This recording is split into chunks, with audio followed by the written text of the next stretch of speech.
आज का जो लेक्चर है वो लेक्चर नंबर 3 है। लेक्चर नंबर 2 के अंदर मैंने स्टार्ट किया था बेसिक अकाउंटिंग टर्म, कि बेसिक अकाउंटिंग टर्म्स कौन कौन सी होती है, अकाउंटिंग टर्मिनोलॉजी कौन कौन सी होती है। तो उसके अंदर टोटल 12 पॉइंट्स थे। लेक्चर नंबर 2 के अंदर हमने 6 पॉइंट कर लिए थे। ट्रांजैक्शन कर लिया था, कैपिटल क्या होता है कर लिया था, ड्राइंग कर लिया था, डेटर कर लिया था, क्रेडिटर कर लिया था और बैड डेब्ट्स कर लिया था, यहाँ तक कर लिया था। आज के इस लेक्चर के अंदर हम आगे के जो ये पॉइंट्स है ये करेंगे, यानी कि expenditure, discount, goodwill, asset, goods and liabilities, ये क्या होता है इसके बारे में हम समझेंगे। सो आइए स्टार्ट करते हैं। तो यहाँ पर आता है हमारा 7 नंबर पे एक्सपेंडिचर। आपने अगर लेक्चर नंबर 2 नहीं देखा है तो प्लीज आप जरूर देखना। ओके, एक्सपेंडिचर का मतलब हो गया यहाँ पर खर्चे। ओके, अच्छा, इन पॉइंट्स के अलावा मैं और भी बहुत सारी चीजें हैं जो आपको बताऊंगा, ठीक है। सो एक्सपेंडिचर मतलब खर्चे। कोई भी बिजनेस होता है उसमें खर्चे तो होंगे ना। अब खर्चे भी 2 तरीके के होते हैं। एक ऐसे खर्चे जो रेगुलर होते रहते हैं, है ना, डेली रूटीन में, मंथली या ईयरली होते रहते हैं, और एक ऐसे खर्चे होते हैं जो एक बार होते हैं बस, उसके बाद एक लॉन्ग पीरियड तक वो नहीं होते हैं। जैसे अगर आपने अपने बिजनेस के लिए कोई बिल्डिंग परचेज कर ली है, तो क्या अब आप डेली बिल्डिंग परचेज करेंगे? नहीं। अभी हो सकता है आप काफी सालों तक, 5 से 10 साल तक न्यू बिल्डिंग नहीं खरीदो, क्योंकि आपके लिए वो सफिशिएंट है। या फिर अगर आप बिजनेस का एक्सपांसन करोगे, यानी कि बिजनेस को बड़ा करोगे, कहीं दूसरी जगह ऑफिस खोलना चाहते हो, दूसरी जगह सिटी में बिजनेस खोलना चाहते हो, दूसरे एरिया में चाहते हो, तो करोगे, वरना आप नहीं करोगे। तो ये एक बड़ा खर्चा हो गया। और एक छोटे मोटे खर्चे हो जो डेली रूटीन में होते हैं, हर महीने सैलरी देनी पड़ती है, रेंट देना पड़ता है ना, बहुत सारे एक्सपेंसेस होते हैं, इलेक्ट्रिसिटी बिल देना पड़ता है, वेजेस देनी पड़ती है। सो यहाँ पर जो एक्सपेंडिचर है इसको 2 पार्ट के अंदर डिवाइड किया गया। ये एक्सपेंडिचर्स को कितने पार्ट में डिवाइड किया गया? 2 तरीके के एक्सपेंडिचर आपको अकाउंटेंसी के अंदर देखने को मिलेंगे जब आप अकाउंटिंग करोगे। एक होते हैं रेवेन्यू एक्सपेंडिचर और एक होता है कैपिटल एक्सपेंडिचर। ओके, जैसा कि मैंने आपको बताया, ये पॉइंट्स के अलावा भी मैं आपको एडिशन में और बहुत सारी चीजें बताऊंगा। तो लेक्चर पूरा देखना, अच्छे से सुनना, और नोटबुक में अगर नोट करोगे तो भी आपके बहुत ज्यादा ये चीजें काम आएगी।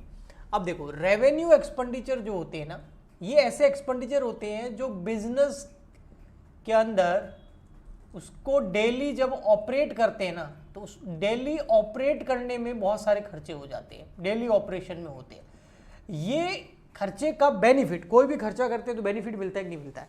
आप फॉर एग्जांपल के लिए आप किसी अपने एम्प्लॉय को सैलरी दे रहे हो, तो आपको बेनिफिट क्या मिला? वो एम्प्लॉय ने 1 महीना आपके यहाँ काम किया। आप जो है रेंट पे कर रहे हो, क्यों कर रहे हो? क्योंकि आप उस बिल्डिंग को यूज कर रहे हो, अगर वो बिल्डिंग रेंट पे ले रखी है तो। आप इलेक्ट्रिसिटी बिल पे कर रहे हो, तो खर्चा तो हो गया, लेकिन इसका बेनिफिट क्या? आपको इलेक्ट्रिसिटी मिल रही है। सो जो एक्सपेंडिचर करने से, ऐसा एक्सपेंडिचर जिसको करने से उसका जो बेनिफिट है, यानी कि उसकी जो सर्विस है वो हमको कितनी मिलती है? 1 ईयर तक, विद इन 1 ईयर, वो रेवेन्यू एक्सपेंडिचर होता है। सैलरी 1 साल की दोगे तो बंदा 1 साल ही काम करेगा। इलेक्ट्रिसिटी बिल 1 साल का पे करोगे तो 1 साल ही पावर कंजम्पशन कर पाओगे। जिस दिन नहीं करोगे, मीटर जो इलेक्ट्रिसिटी पावर है वो कट ऑफ हो जाएगा आपका, ठीक है। तो 1 ईयर तक जो बेनिफिट मिलता है। अब यहाँ पर 1 ईयर क्यों बोला है? क्योंकि जो अकाउंटिंग ईयर होता है ना, वो ऑलवेज 1 ईयर तक होता है। अकाउंटिंग ईयर हम 1 साल का मानते हैं, यानी कि जब हम अपने बिजनेस का हिसाब किताब करेंगे तो 12 मंथ का करते हैं। अब ये अकाउंटिंग ईयर भी 2 टाइप के होते हैं, यानी कि बिजनेस का प्रॉफिट एंड लॉस निकालना है तो 12 महीने का हिसाब किताब किया जाता है। एक तो अकाउंटिंग ईयर होता है आपका फाइनेंशियल ईयर। फाइनेंशियल ईयर की खासियत ये है कि ये अप्रैल में स्टार्ट होता है। फॉर एग्जांपल के लिए 1 अप्रैल 2022 है ना, 2022 में एक स्टार्ट हुआ है, और ये एंड होगा अगले साल 31 मार्च 2023। अप्रैल में स्टार्ट, मार्च में खत्म, ये फाइनेंशियल ईयर होता है, हिंदी में वित्तीय वर्ष बोलते हैं। और एक होता है कैलेंडर ईयर। कैलेंडर ईयर आपको पता ही है, जो इंग्लिश सिस्टम वाला है, 1 जनवरी से 31 दिसंबर तक चलता है। जनवरी से दिसंबर 12 महीने, या अप्रैल से मार्च, अप्रैल ये वाला, मार्च अगले साल वाला, तो 12 मंथ ये हो गए। अधिकतर हमारे इंडिया के अंदर जो अकाउंटिंग पीरियड होता है वो अप्रैल में स्टार्ट होता है, वो मार्च में खत्म होता है। लेकिन अगर आपको क्वेश्चन के अंदर कैलेंडर ईयर दिया हुआ है तो आप उस कैलेंडर ईयर को फॉलो करेंगे, ठीक। तो ये समझ में आ गया। तो इसीलिए एक साल की अकाउंटिंग होती है, तो ऐसे खर्चे जिसका बेनिफिट ओनली 1 ईयर तक मिलेगा, इस साल खर्चा हुआ और बेनिफिट भी ओनली 1 ईयर तक मिलेगा, वो सारे के सारे रेवेन्यू एक्सपेंडिचर होते हैं जो बिजनेस को ऑपरेट करने में होते हैं। एक होते हैं कैपिटल एक्सपेंडिचर, ये नॉर्मली जो है बिग साइज में होते हैं, बड़े खर्चे होते हैं, और इनसे जो बेनिफिट है वो 1 साल नहीं मिलता है, इनसे जो बेनिफिट है वो मोर देन 1 ईयर। जैसे आपने कोई बिल्डिंग परचेज कर ली, तो क्या अगले साल वापस परचेज करनी पड़ेगी? क्या अगले साल उस बिल्डिंग में आप बिजनेस नहीं कर पाएंगे? आपने एक एयर कंडीशनर परचेज कर लिया, तो क्या वो 1 साल ही चलेगा? कम से कम 4-5 साल तो चलेगा ना, समझ गए? तो उसका बेनिफिट कई सालों तक मिलता है। फर्नीचर करवा दिया, तो फर्नीचर पे खर्चा तो हो गया, लेकिन उसका बेनिफिट अगले साल वापस थोड़ी कराना पड़ेगा, उसका बेनिफिट कई सालों तक मिलेगा। तो ऐसे सारे एक्सपेंडिचर कैपिटल एक्सपेंडिचर होते हैं जिनका बेनिफिट मोर देन 1 ईयर होता है। ये मैं सिंपल आपको बता रहा हूँ, वैसे इसकी डीप में हम जाएंगे जब फाइनल अकाउंट करेंगे। ओके, तो 2 टाइप के एक्सपेंडिचर होते हैं, आपको आई होप समझ में अच्छे से आ गया होगा। तो यहाँ पर एक्सपेंडिचर भी हो गया और मैंने आपको अकाउंटिंग ईयर भी बता दिए कि कौन कौन से होते हैं। आगे चलते हैं और फिर करते हैं हम, ये आपको अगर नोट करना है तो आप पॉज करके नोट कर सकते हैं, ठीक है? ओके, फिर आता है एक्सपेंडिचर हो गया, अब आता है डिस्काउंट। देखो, बिजनेस करना है तो डिस्काउंट देना भी पड़ेगा और डिस्काउंट मिलेगा भी। जी हाँ, जैसे ये फॉर एग्जाम्पल के लिए हमारा बिजनेस है, ध्यान से समझना, मैं आपको कभी भी कोशिश करूंगा कोई भी चीज़ रटाऊं नहीं, वो तो नोटबुक में बुक में लिखा हुआ ही है, सारी पैराग्राफ्स वो वहाँ से पढ़ सकते हैं, आप समझिए यहाँ पर, ठीक है? जैसे बिजनेस है, बिजनेस का काम क्या होता है? बहुत सारे प्रोडक्ट्स, जैसे किराने की दुकान है तो वो क्या करेंगे? परचेज करेंगे और आगे सेल करके क्या कमाएंगे? प्रॉफिट कमाएंगे। मान लेते हैं ये परचेज कर रहा है, इसने परचेज किया मिस्टर ए से, इस बिजनेस ने गुड्स परचेज किया मिस्टर ए से, कितने रुपए का? मान लेते हैं वो गुड्स परचेज किया 10,000 रुपीज़ का। किसने परचेज किया? बिजनेस ने। क्यों परचेज किया? आगे सेल करेगा। गुड्स क्या होता है? गुड्स का मतलब जो सामान है ना? अभी आगे गुड्स भी आएगा, मैं आपको एक्सप्लेन करूंगा, ठीक है? इतना समझ लो, प्रोडक्ट परचेज किया, प्रोडक्ट परचेज किया और आगे उसको सेल करके प्रॉफिट कमाएगा। 10,000 में खरीदा, 12,000 में बेचेगा, 2,000 का प्रॉफिट। यही बिजनेस करता है अगर ट्रेडिंग की बात करें तो। अब यहां पर समझने वाली बात देखिए, अब ये बिजनेस जो है ये क्या इससे डिस्काउंट नहीं मांगेगा? मांगेगा ना, यार थोड़ा कम लगा, थोड़ा तो डिस्काउंट दो, आपसे रेगुलर हम परचेज करते हैं। बिजनेस भी तो आगे वाले से ऐसे बोलेगा, हाँ बिल्कुल। तो मान लेते हैं 10,000 की चीज़ थी और मिस्टर ए ने बोला चलो तुम इतना हमारे रेगुलर कस्टमर हो, ऐसा करो चलो 200 रुपये कम दे देना या 500 रुपये कम दे देना, तो 9,500 रुपये में पड़ गया। तो इस बिजनेस को 10,000 रुपये की चीज़ कितने में पड़ गई? 9,500 में। तो ये 500 रुपये का क्या हो गया? डिस्काउंट। अब ये डिस्काउंट मिस्टर ए के लिए क्या है? उनको उससे कोई मतलब नहीं है। मैंने पहले ही बोला था, हमको किससे मतलब है? हमारे बिजनेस से मतलब है। अपने आप को बिजनेस मान के अकाउंटिंग करो, अकाउंटिंग समझो, अकाउंटिंग एक्सप्लेन करो, हमेशा कोई कंफ्यूजन नहीं रहेगा। तो हम बिजनेस है, तो हमारे लिए डिस्काउंट जो है 500 रुपीज़ का, ये हमारे लिए क्या हो गया? ये हमारे लिए लॉस है या प्रॉफिट है? ये हमारे लिए फायदा हो गया। 500 रुपये का फायदा हो गया कि 10 की चीज़ कितने में मिल गई? 9,500 में। आप भी तो मार्केट में जाते हो, ऐसा ही करते हो ना, तो फायदा हो गया। तो इसको बोलते हैं डिस्काउंट रिसीव्ड। ये हो गया डिस्काउंट रिसीव्ड। ओके, एक और होता है यहां पर, जैसे अब ये गुड्स आगे अगर सेल करता है, फॉर एग्जांपल के लिए ये किसी कस्टमर को गुड्स जो है बेच रहा है, इसमें से कुछ गुड्स बेच रहा है, 5,000 का गुड्स है, सेल कर रहा है। लेकिन अब ये कस्टमर जो है मिस्टर एक्स मान लेते हैं, वो मिस्टर एक्स भी तो बोलेगा यार थोड़ा डिस्काउंट करो, और कस्टमर तो बिल्कुल बोलेगा। हम किसी दुकान पे जाते हैं, डिस्काउंट नहीं मांगते हैं ना, हाँ जितना वो बोलेगा प्राइस उतना दे देंगे, भले 1 रुपया कम कराए, 2 रुपया कम कराए, 10 रुपये कम कराए, 50 रुपये कम कराए, 100 रुपये कम कराए, लेकिन कम कराएंगे क्योंकि हम इंडियंस हैं। जब तक पैसे कम नहीं कराएंगे, डिस्काउंट नहीं लेंगे, हमको हजम ही नहीं होगा कोई चीज़। समझ में आ रहा है? इसलिए हम ऐसी दुकानों पे कम ही जाते हैं जहाँ पर फिक्स प्राइस हो, ठीक है? तो और अगर लेडीज़ डिपार्टमेंट में चले जाए फिर तो वहाँ तो बहुत बड़ी बड़ी रामायणें चलती है ना? डिस्काउंट कम कराए बिना तो वहाँ से वो उठे ही नहीं। तो बिल्कुल डिस्काउंट लेंगे, पब्लिक कस्टमर तो डिस्काउंट से खुश होती है। तो 5,000 रुपये का बिजनेस जो है, सामान है, उसको इसने मान लेते हैं डिस्काउंट दे दिया 250 रुपये का, ठीक है? 250 रुपीज़ का डिस्काउंट दे दिया, तो 4,750 रुपये में सेल हो गई। तो ये 250 क्या हो गया? ये डिस्काउंट अलाउड किया है, यानी कि अब हमको कस्टमर नहीं बनना, हमको हमेशा बिजनेस रहना है, तो बिजनेस 250 रुपए का डिस्काउंट दे रहा है, तो ये डिस्काउंट अलाउड है। और ये हमारे लिए क्या है, लॉस है हमारे लिए। किसके लिए, हम कस्टमर नहीं, हम बिजनेस है, हम अकाउंटेंट है, हम इसके बारे में सोचते हैं, अपने आप को बिजनेस के पॉइंट ऑफ व्यू से सोचो। तो बिजनेस के लिए 250 का क्या हो गया, लॉस, लेकिन ये 500 का क्या हो गया, ये प्रॉफिट। तो ये हो गया पूरा का पूरा डिस्काउंट का मैटर। अगर आपको नोट करना है तो आप फटाफट से कर सकते हैं, पोज करके कर सकते हैं, स्क्रीनशॉट ले सकते हैं। मेरे हिसाब से नोट ही करना है, स्क्रीनशॉट तो मोबाइल में रह जाएंगे।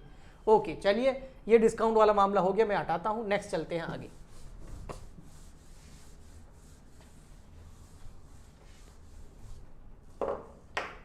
नेक्स्ट आता है डिस्काउंट के बाद में गुडविल। अब ये गुडविल नाम की चीज क्या है, इसके बारे में मैं ज्यादा अभी आपको एक्सप्लेन नहीं करूंगा, क्योंकि ये आपके क्लास 12th के अंदर इसके कम से कम 4 चैप्टर मिलेंगे आपको, उसमें से 2 चैप्टर में तो ये आती ही आती है, लेकिन फिर भी आपको पता होना चाहिए इस टर्म के बारे में कि गुडविल होती क्या है। सो व्हाट इज गुडविल, ये हो गया पॉइंट नंबर 9। गुडविल क्या होती है, देखो नाम गुडविल, गुड मतलब कुछ अच्छा ही होगा, ठीक है। अब समझाता हूँ गुडविल क्या होती है। देखो वैसे इसकी डेफिनेशन पे जाऊंगा ना, इट इज इंटेंजिबल एसेट, ये फलाना ठिकाना, लेकिन आपको समझ में नहीं आएगा। आप अभी 10th से 11th में अभी नए नए आए हो, अकाउंटिंग से इंट्रो हो रहा है आपका, तो मैं आपको सिंपल बताता हूँ गुडविल क्या होता है। गुडविल मतलब कोई भी बिजनेस का नाम या उसका प्रोडक्ट या उसकी ब्रांड फेमस होना। जैसे आईफोन इतना बिकता है ना, क्वालिटी तो है ही, उसके साथ गुडविल भी है। अधिकतर आईफोन लोग क्यों परचेज करते हैं, क्यों परचेज करते हैं, क्योंकि शोबाजी के लिए, क्योंकि किसी के फोन हाथ में आईफोन देखा जाएगा तो उसकी इमेज बढ़ जाएगी।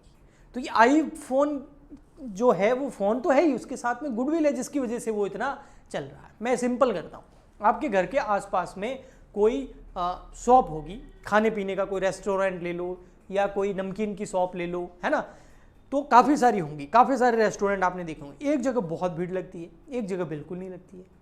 जहाँ ज़्यादा भीड़ लगती है वो भी खाना खिला रहा है, वो भी खाना खिला रहा है, हाँ क्वालिटी में थोड़ा बहुत फर्क हो सकता है, लेकिन फिर भी एक बार नाम हो गया फिर लोग वहीं जाते हैं। फॉर एग्जाम्पल के लिए MBA चाय वाला आपने सुना होगा। अब क्या चाय, हमारा इंडिया है, चाय सब अच्छी बनाते हैं, लेकिन MBA चाय वाले ने क्या कर लिया, गुडविल जनरेट कर ली। अब कहीं भी उसका स्टोर दिखेगा लोग वहाँ जाएंगे और वहाँ जाके चाय पिएंगे, क्यों, उसकी गुडविल हो गया, उसका नाम हो गया है। तो गुडविल और कुछ नहीं है, प्रसिद्धि है, नाम है जो कस्टमर को अट्रैक्ट करके ले आता है। गुडविल का काम है कस्टमर को लाना, यानी कि अगर आपको बिजनेस सेटअप करना है तो सबसे पहले आपको गुडविल पे ध्यान देना होगा। अगर MBA चाय वाला गुडविल पे ध्यान नहीं देता, अपनी गुडविल की जनरेट नहीं करता ना, तो अभी भी वो उसी हालत में रहता। तो मार्केटिंग का टूल होता है गुडविल। ओके, चलिए ये गुडविल के बारे में आपको इतना ही बताऊंगा, ज्यादा नहीं बताऊंगा, ठीक है। नेक्स्ट होता है आपका एसेट्स। एसेट्स के बारे में मैं आपको पहले ही बता चुका हूं, पहले बता चुके हैं, हाँ। एसेट्स के केस में अधिकतर वो चीजें जैसे बिल्डिंग हो गई, मैं आपको नाम बताता हूं। एसेट का मतलब वो चीजें जैसे बिल्डिंग, फर्नीचर, ठीक है, और स्टॉक, मशीनरी, प्लांट, डेटर, ये सब एसेट्स होती है। नॉर्मली आप समझिए कैश पैसा पड़ा आपके पास, बैंक में पैसा पड़ा है, ठीक है, एक BR नाम का भी होता है, ये आगे आप पढ़ेंगे, फुल फाइनल अकाउंट में आएगा। ये सब एसेट होती है। एसेट क्या करती है, बिजनेस को ऑपरेट करने में, बिजनेस को long term and short term दोनों, long term and short term business को ऑपरेट करने में हेल्प करती है, बिजनेस को ऑपरेशन करने में हेल्प करती है, बिजनेस को चलाने में हेल्प करती है। इनके बिना हम बिजनेस नहीं चला सकते। आपको अगर कोई शॉप लगानी है, मान लेते हैं आपको जो है एक शोरूम लगाना है जहाँ पर आप जो है जीन्स शर्ट वगैरह जो है कपड़े बेचेंगे, तो बिल्डिंग चाहिए कि नहीं चाहिए? बिना बिल्डिंग आप कर पाएंगे? बिना फर्नीचर कर पाएंगे, है ना, बिना स्टॉक कर पाएंगे, या बिना पैसों के कर पाएंगे, बिना मशीनरी के कर पाएंगे? ऐसा कुछ कर पाएंगे? जो चीज़ें चाहिए एक बार परचेज करनी, लॉन्ग टर्म तक आपको वो कैश जनरेट करने में हेल्प करेगी, पैसा कमाने में आपको हेल्प करेगी, बिजनेस को चलाने में हेल्प करेगी, वो सारी बिल्डिंग होती है। ओके, वो सारी बिल्डिंग होती है, वो सारी एसेट होती है, ठीक है। जैसे ये व्हाइट बोर्ड, ये एक बार मैंने परचेज कर लिया, अब ये लॉन्ग टर्म तक चलेगा, तो ये मेरे लिए क्या है, एसेट है। जैसे यहाँ पर कंप्यूटर्स रखे हुए हैं, आपको दिखेंगे नहीं, या नीचे ये कंप्यूटर है, इधर मैं हाथ लगा रहा हूँ, ये प्रिंटर है, ये एक और कंप्यूटर है, ठीक है, ये फर्नीचर लगा हुआ है इधर, तो ये सब एसेट है। ये जो कैमरे से शूट हो रहा है, ठीक है, न्यू कैमरा लिया है मैंने, तो ये कैमरे से शूट हो रहा है, तो ये कैमरा भी क्या है, एसेट है, क्योंकि ये लंबे टाइम तक चलेगा। एयर कंडीशनर चल रहा है, वो एसेट है, फैन है, एसेट है, ये बिल्डिंग पूरी एसेट है। ओके, तो ये एसेट होती है जो बिजनेस को लॉन्ग टर्म चलाने में हेल्प करती है। एक और भी चीज होती है, वो है गुड्स। अब एसेट और गुड्स में डिफरेंस समझना बहुत सही रहेगा। एसेट और गुड्स में डिफरेंस समझना है तो देखिए,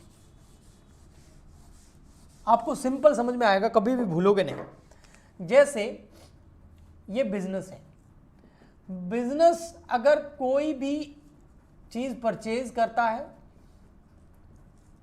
और उसके बाद उसको क्या करता है, बेचता नहीं है, आगे यूज करता है। जैसे बिल्डिंग परचेज करी और उसको क्या कर रहा है, यूज कर रहा है। जैसे एसी परचेज किया, उसको क्या कर रहा है, यूज कर रहा है।